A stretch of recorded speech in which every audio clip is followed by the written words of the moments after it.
pulang nyo untuk uranyo nyo zaman teknologi dunia global macam aliran hitam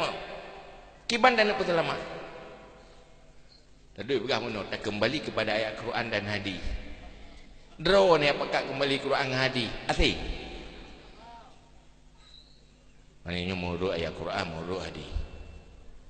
percaya dalam Quran sedek ada yang yang kiban le cara sembahyang dok keroi dalam Quran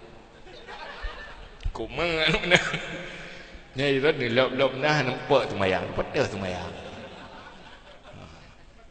kiban le hukum puasa kak hadis keroi kide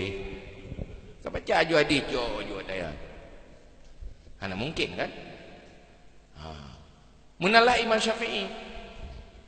gepegat usul fiqh untuk menjaga orisinil Ahlussunnah wal Jamaah sehingga dia pegat metode cara memahami Al-Quran, cara memahami hadis, cara mendalilkan dia pegat metodenya li Imam Syafi'i kepun dia pegat atanya supaya bejit tafsir Al-Quran menurut pemikiran biraih macam-macam jadi benar rumus, benar GPS pegat GPS betisat pegat GPS jadi usul fiqhnya GPS untuk mengetahui arah maksud Al-Quran hino deh kan nyoreng mampu usul fiqh han mungkin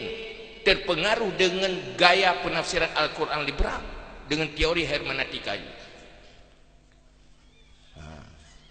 maka hinandu yang dilakukan oleh orangnya punya bid'ah bukan semuanya untuk menyelamatkan sunnah supaya ada metode untuk kiban Ahlussunnah wal Jamaah maka Ahlussunnah wal Jamaah selalu berada di tengah